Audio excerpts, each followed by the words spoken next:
اعوذ باللہ من الشیطان الرجیم بسم اللہ الرحمن الرحیم السلام علیکم ورحمۃ اللہ وبرکاتہ۔ ڈیئر اسٹوڈنٹس، جیسے کہ آپ جانتے ہو تاریخ جمعہ ششم دوسرے چیپٹر کا آغاز ہم کر چکے ہیں اور اس کا پہلا لیکچر بھی ہو چکا ہے۔ آج ہم دوسرے لیکچر کی طرف جا رہے ہیں، لیکن دوسرے لیکچر کو دینے سے پہلے گزشتہ لیکچر سے ریلیٹڈ کچھ اہم سوالات میں آپ کے ذہن نشین کرنا چاہتا ہوں۔ تو students be ready for questions, اور کرائٹیریا وہی ہوگا کہ ہر سوال کے تقریباً 5 سیکنڈ تک میں ہولڈ کروں گا، اس کا کریکٹ آنسر اپنے مائنڈ میں لائیں۔ سوال نمبر 1، مورخین یعنی تاریخ نویس، مورخین کے مطابق آریاؤں کا اصل وطن کون سا تھا؟ جواب وسطی ایشیا۔ میں نے آپ کو پہلے بھی بتایا تھا کہ وسط ایشیا سے مراد کون سے ممالک ہے موجودہ۔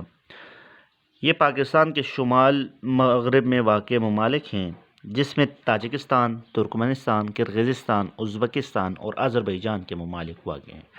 تو مورخین یہ کہتے ہیں کہ آریائی لوگوں کا جو اصل وطن تھا وہ وسطی ایشیا تھا۔ کون سا ملک تھا؟ وسطی ایشیا۔ اس کے بعد سوال نمبر 2، کن 2 دریاؤں کو ہندو مذہب میں اہمیت حاصل ہے؟ وہ کون سے 2 دریا تھے جس کو ہندو سماج میں یا ہندو معاشرے میں بہت زیادہ اہمیت حاصل؟ اس کا جواب ہے گنگا اور جمنا۔ ہندوستان کے 2 مقدس دریا جس کا جو ذکر ہے ہندوؤں کے مذہبی کتابوں میں یعنی رگ وید میں بھی اس کا ذکر بہت زیادہ آیا ہوا ہے۔ سوال نمبر 3 ہے، آریہ کس راستے سے بر صغیر پاک و ہند میں داخل ہوئے؟ آریہ کس راستے سے بر صغیر پاک و ہند میں داخل ہوئے؟ اس کا جواب ہے یہ پاکستان کا شمال مغربی پہاڑی سلسلہ جس کو ہم کہتے ہیں کوہ ہندوکش، درہ خیبر، درہ خوجک کے راستے سے بر صغیر پاک و ہند میں داخل ہوئے۔ سوال نمبر 4 ہے، آریاؤں کے ابتدائی دور کو کیا کہا جاتا ہے؟ آریاؤں کے ابتدائی دور کو کیا کہا جاتا ہے؟ اس کا جواب ہے ویدک عہد۔ اس کو ویدک عہد کہتے ہیں، یعنی کہ جب آریہ ہندوستان آئے تو اس کے ابتدائی دور کو ویدک عہد کہتے ہیں۔ ٹھیک ہے، تو اسٹوڈنٹس آج کے لیکچر میں کی طرف جا رہے ہیں، تو وہی کرائٹیریا ہے کہ آپ بک کو کھولیں اپنے پاس اور جو بھی نیو ٹرمینولوجی آتی ہے تو اس کو انڈر لائن کر کے کامنٹس میں مجھ سے پوچھیں۔ ٹھیک ہے، تو now open your books with pencil. Students, lecture number 2، آریاؤں کا سماجی، معاشی اور مذہبی طرز زندگی۔ آج ہم نے اس لیکچر میں آریاؤں کے سماجی، معاشی اور مذہبی طرز زندگی پر بحث کرنا ہے۔ سب سے پہلے ان کی سیاسی زندگی کیسی تھی، سیاست وہ کس طرح کرتے تھے؟ تو پوائنٹ نمبر 1 بہت اہم ہے، یہ ہمارے ایم سی کیوز میں بھی ہے کہ آریاؤں کی سیاسی زندگی کے بارے میں آپ کیا جانتے ہیں، مین کہ ایک شارٹ کویشچن بھی بنتا ہے یہاں پہ۔ سیاسی زندگی، رگ وید کے مطالعے سے یہ اندازہ ہوتا ہے کہ ویدک عہد میں آریاؤں کی سیاسی زندگی سادہ تھی۔ کیسی تھی؟ آریاؤں کی اور رگ وید کے اندازے کے مطابق ویدک عہد میں آریاؤں کی سیاسی زندگی کیسی تھی؟ سادہ تھی۔ یہ ہمارا ایک ایم سی کیو بن گیا۔ یہ لوگ مختلف قبائل میں، قبیلے کی جمع قبائل میں، یعنی یہ مختلف قبیلے سے تعلق رکھنے والے لوگ تھے۔ ٹھیک ہے، پوائنٹ نمبر 2، آریاؤں کے سیاسی نظام کا بنیادی اکائی خاندان تھی، یعنی خاندان سے شروع ہو کے خاندان، دوسرے پہ قبیلہ اور تیسرے پہ ریاست یا ملک ہوتا تھا۔ ٹھیک ہے، 3 قبیلوں میں، اور بنیادی اکائی جو تھی وہ خاندان تھی۔ اور خاندان کے پوائنٹ نمبر 2 میں نے لکھا ہوا ہے، خاندان وسعت پا کر قبیلے کی صورت اختیار کر لیتے۔ جب خاندان پھیل جاتا تھا تو وہ قبیلے کی صورت میں سامنے آ جاتا۔ Once again I repeat these 2 points. آریاؤں کے سیاسی نظام کی بنیادی اکائی خاندان تھی، ٹھیک ہے، خاندان کو فوقیت حاصل تھی۔ اس کے بعد خاندان وسعت پا کر یعنی پھیل کر، وسعت پا کر قبیلے کی صورت اختیار کر لیتے، ٹھیک ہے۔ پوائنٹ نمبر 4 اسٹوڈنٹس، یہ بھی ایک اہم ایم سی کیو ہے کہ ریاست کا سربراہ ڈیش کہلاتا تھا، ریاست کا سربراہ راجن کہلاتا، جو ہوتے ہوتے راجا کہلانے لگا۔ راجن مین بادشاہ، حکمران، ٹھیک ہے، فرمان روا۔ تو یہاں پر ہم کہیں گے کہ ریاست کا سربراہ راجن کہلاتا تھا، راجن ہوتا تھا، لیکن ہوتے ہوتے یعنی وقت گزرنے کے ساتھ ساتھ پھر وہ راجا کہلانے لگا۔ آج بھی ہندوستان میں راجاؤں کی یعنی کہ قصے کہانیاں سنائی جاتی ہے، تو مین کہ وہ بادشاہ بن جاتے۔ پھر راجن ریاست اور عوام کے جان و مال کا محافظ تھا۔ جو ملک کا راجن ہو جاتا یا راجا ہو جاتا تو وہ پورے عوام کے جان و مال کی حفاظت اس کے ذمہ تھی۔ وہ تمام مسائل کا حل تلاش کرتا، جتنے بھی فسادات تھے یا جنگ و جدل تھی اس کا فیصلہ راجن نے ہی کرنا تھا۔ اسٹوڈنٹس، یہاں پہ اگر راجن کی بات کریں تو راجن خوبصورت مکان میں رہتا اور چمکیلا لباس پہنتا، تمام لوگوں سے یہ منفرد تھا۔ یہ چمکیلا لباس پہنتا تھا اور خوبصورت مکان میں رہتا تھا، یہ راجن کی خصوصیت تھی۔ اس کے ساتھ ساتھ امور مملکت میں اس کے معاونت یعنی مدد کے لیے 2 قسم کے مجالس موجود تھے۔ اچھا، یہ آپ پھر سے مائنڈ میں رکھیں کہ امور مملکت یعنی کہ ملک کے امور کے لیے یا اس کی مدد کے لیے 2 قسم کے مجالس تھے۔ کتنے قسم کے مجالس تھے؟ مجلس کی جمع مجالس، 2 قسم کے مجالس موجود تھے، یعنی ایک کو سمیتی اور دوسرے کو سبا کہتے تھے۔ سمیتی اور سبا، سمیتی کی بات کریں تو سمیتی عام لوگوں کی مجلس تھی۔ سمیتی کون سی مجلس تھی؟ عام لوگ، اس میں تمام قبیلے کے لوگ شامل ہوتے تھے، تو اس کو کامن پیپلز کی مجلس بھی کہتے ہیں، ٹھیک ہے، عام لوگوں کی مجلس تھی۔ سمیتی عام لوگ، سمیتی کون سی مجلس ہے؟ یہ ہمارا بہت اہم بلینک آ گیا، سمیتی عام لوگوں کی مجلس تھی، ٹھیک ہے۔ سمیتی عام لوگوں کی مجلس تھی جس میں تمام لوگ شرکت کر سکتے تھے، ٹھیک ہے، تمام لوگ یعنی قبیلے خاندان کے تمام لوگ اس میں شرکت کر سکتے تھے۔ لیکن سبا، اگر سبا کی بات کریں تو سبا میں قبیلے کے بااثر افراد اور سرکردہ برہمن شریک ہوتے تھے۔ برہمن ہندوستان کی سب سے بڑی ذات تھی۔ اگر ہندوستان بر صغیر پاک و ہند کی بات کریں یا آریاؤں کے دور کی بات کریں تو ہندو مذہب اب بھی ذات پات کی تقسیم میں بٹے ہوئے ہیں۔ سب سے اوپر والے ذات کو برہمن، دوسرے کو کیسٹری، تیسرے کو ویش اور چوتھے کو شودر کہتے ہیں۔ یہ 4 ذات آریاؤں میں بھی تھی، تو مین کے جو سبا قبیلے سے تعلق رکھتے تھے تو وہی شریک ہوتے تھے، کیونکہ رولز ریگولیشن انہوں نے ہی بنانا تھا۔ تو مین once again I repeat this point, اس پوائنٹ میں ہمارے پاس 2 ایم سی کیو آ رہے ہیں اور 1 بلینک آ رہا ہے۔ امور مملکت میں اگر راجن کی بات کریں تو امور مملکت میں اس کی معاونت کے لیے 2 قسم کے مجالس موجود تھے، یعنی سمیتی اور دوسرا سبا، ٹھیک ہے۔ سمیتی کن لوگوں کی مجلس تھی؟ سمیتی عام لوگوں کی مجلس تھی۔ کن لوگوں کی مجلس تھی؟ عام لوگوں کی مجلس تھی۔ سمیتی عام لوگوں کی مجلس تھی جس میں تمام لوگ شرکت کر سکتے تھے۔ لیکن سبا کی بات کریں تو سبا میں قبیلے کے بااثر لوگ کون سے ہوتے؟ جو وہاں کے ڈومینین قوم تھی، ٹھیک ہے، یعنی بڑی قوم تھی، تو قبیلے کے بااثر افراد اور سرکردہ یعنی کہ جو مختلف ایکٹیویٹیز میں انوالو لوگ تھے تو اس میں برہمن شریک ہوتے تھے، ٹھیک ہے۔ تو آگے آئیں، یہ تو مذہبی زندگی تھی۔ اب اس کے بعد سماجی زندگی پر بیس کرتے ہیں۔ یہ بھی ہمارے بہت اہم شارٹ کوشچن بنے گا اس سے کہ آریاؤں کی سماجی زندگی پر بیس کریں۔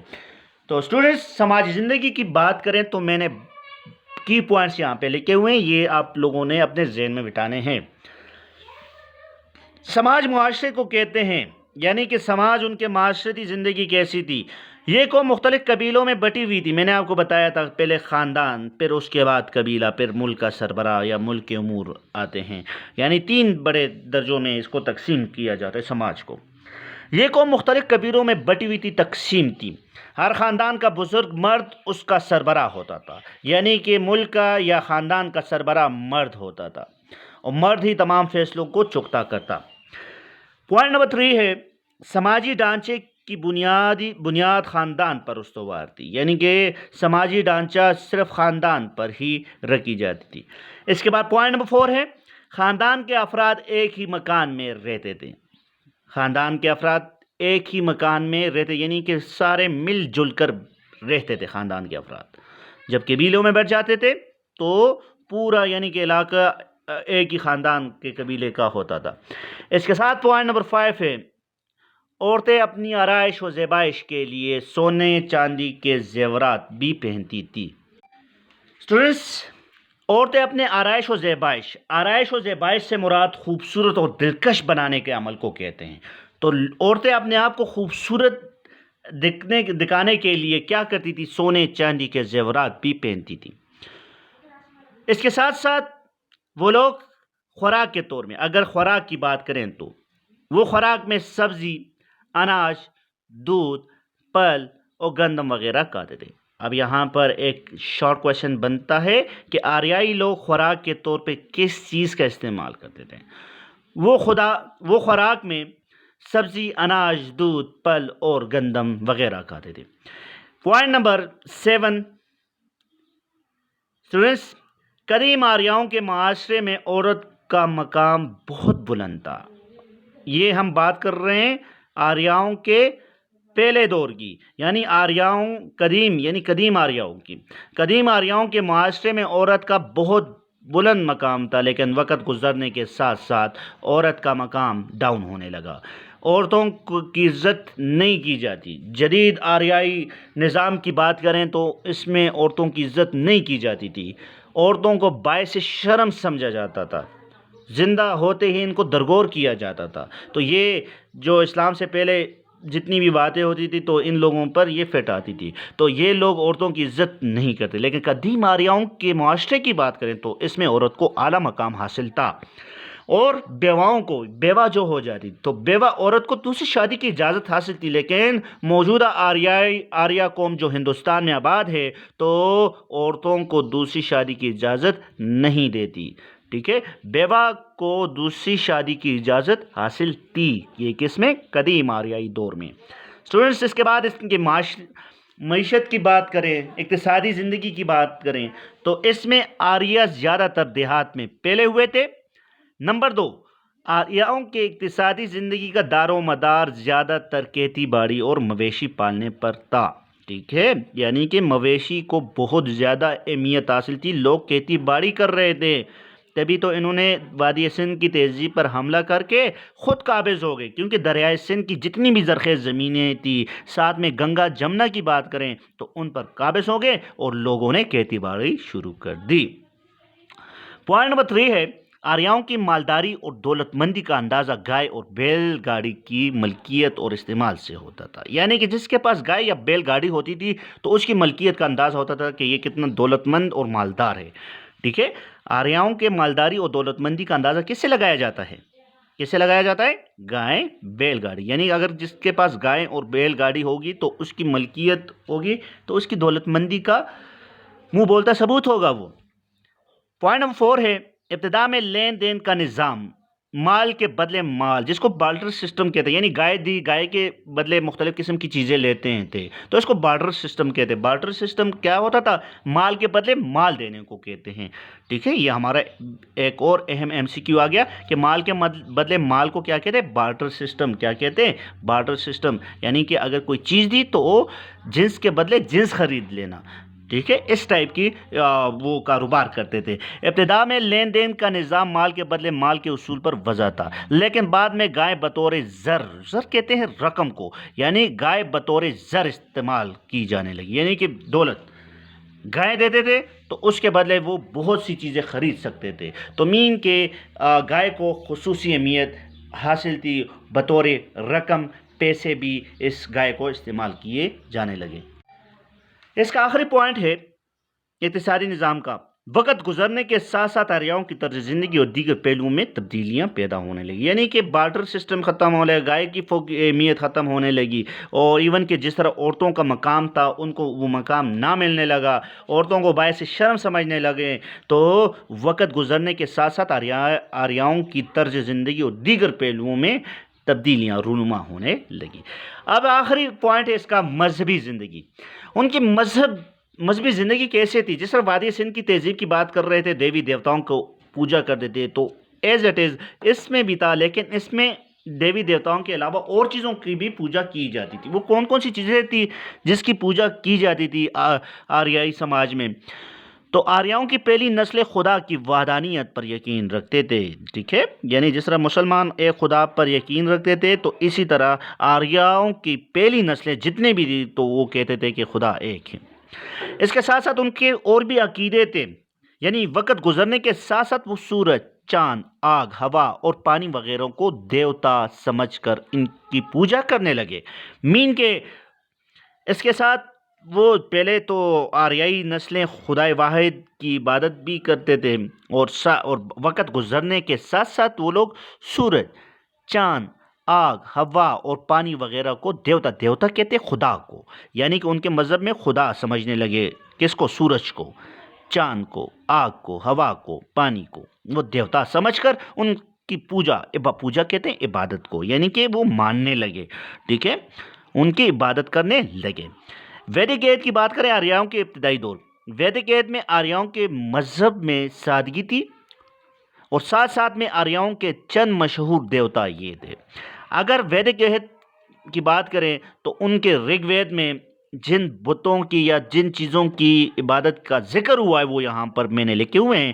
آریاؤں کے چند مشہور دیوتا یہ تھے، جس میں سورج کا دیوتا تھا یہ، ٹھیک ہے، سورج کا دیوتا کا نام کیا تھا؟ سوریہ۔ ایک تھا اگنی آگ کا دیوتا تھا۔ اس کے ساتھ ساتھ درونا آسمان کا دیوتا تھا، اس کے ساتھ اندر، یہ دیکھو زیر نیچے، اندر بارش و طوفان کا دیوتا تھا۔ اندر کس کا دیوتا تھا؟ خدا تھا، بارش و طوفان کا دیوتا۔ اس کے بعد وایو، ہوا کا دیوتا تھا۔ تو مین کے یہ مختلف قسم کے خدا تھے ان کے لیے، تو ہر چیز کے لیے الگ خدا کو سپوز کرتے تھے۔ دیوتاؤں کی پرستش کے ساتھ ساتھ آریہ لوگ ایک خدا کی ہستی کے قائل ہونے لگے، یعنی کہ خدا کی ہستی کو بھی ماننے لگے ساتھ ساتھ میں۔ اس کے ساتھ ساتھ آریاؤں کی مذہبی کتاب رگ وید کے بعض منتروں سے اللہ کی وحدانیت کا بھی تصور ملتا ہے، کہ رگ وید میں کچھ منتر ایسے ہیں اور اس میں بالکل کلیئر کر کے لکھا ہے کہ خدا ایک ہے، اللہ ایک ہے، ٹھیک ہے۔ تو یہ مذہبی نظام تھا، مذہبی طرز زندگی تھی۔ تو سنیں، یہ تو آج کا ہمارا لیکچر تھا، اس کے کی پوائنٹس میں آپ کے سامنے پریزنٹ کروں گا ابھی۔ سنیں، تمام پوائنٹس کو آپ لوگوں نے غور سے دیکھنا ہے، اور یہی آپ کا ہوم ورک جا رہا ہے آج۔ آریاؤں کے سماجی و معاشی طرز زندگی کے بارے میں آپ کیا جانتے ہیں؟ اگر سیاسی زندگی کی بات کریں تو رگ وید کے مطالعے سے اندازہ ہوتا ہے کہ ویدک عہد میں آریاؤں کی سیاسی زندگی سادہ تھی۔ یہ لوگ مختلف قبائل میں تقسیم تھے۔ آریاؤں کے سیاسی نظام کی بنیادی اکائی خاندان تھی۔ خاندان وسعت پا کر قبیلے کی صورت اختیار کر لیتے۔ ریاست کا سربراہ راجن کہلاتا، جو ہوتے ہوتے راجا کہلانے لگا۔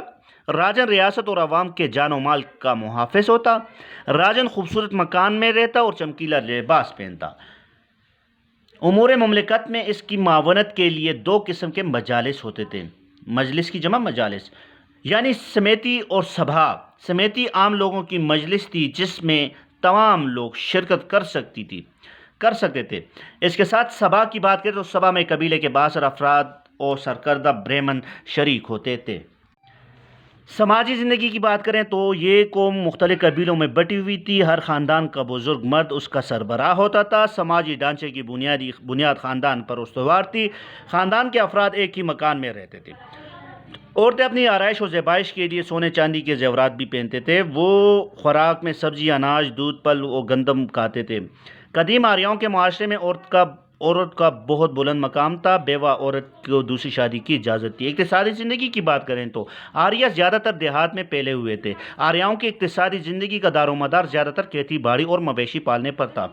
آریہ کا مالداری اور دولت مندی کا اندازہ گائے، بیل گاڑی کی ملکیت اور استعمال پر ہوتا تھا۔ ابتدا میں لین دین کا نظام مال کے بدلے مال کے اصول یعنی بارٹر سسٹم کے اصولوں پر وضع تھا، لیکن بعد میں گائے کو بطور زر استعمال کی جانے لگا۔ اس کے بعد وقت گزرنے کے ساتھ ساتھ آریاؤں کے طرز زندگی اور دیگر پہلوؤں میں تبدیلیاں پیدا ہونے لگی۔ مذہبی زندگی کی بات کریں تو آریاؤں کی پہلی نسل خدا کی وحدانیت پر یقین رکھتے تھے۔ وقت گزرنے کے ساتھ ساتھ وہ سورج، چاند، آگ اور ہوا، پانی وغیرہ کو دیوتا سمجھ کر ان کا پوجا کرنے لگے۔ ویدک عہد میں آریاؤں کے مذہب میں سادگی تھی۔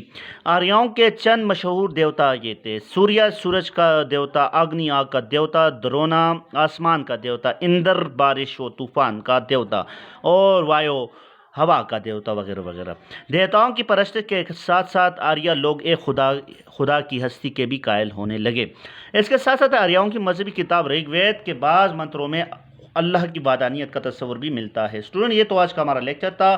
اب ہم آتے ہیں اپنے ہوم ورک کی طرف۔ اسٹوڈنٹ، ہوم ورک اپنے پاس لکھیں۔ آریاؤں کے سماجی، معاشی اور مذہبی طرز زندگی کے بارے میں آپ نے لکھنا ہے اپنے اسائنمنٹ شیٹس پر۔ آج کے لیکچر کے جتنے بھی کی پوائنٹس ہیں اس تمام کو آپ نے اپنے اسائنمنٹ شیٹس پر لکھنا ہے۔ Thank you very much. اللہ نے خدا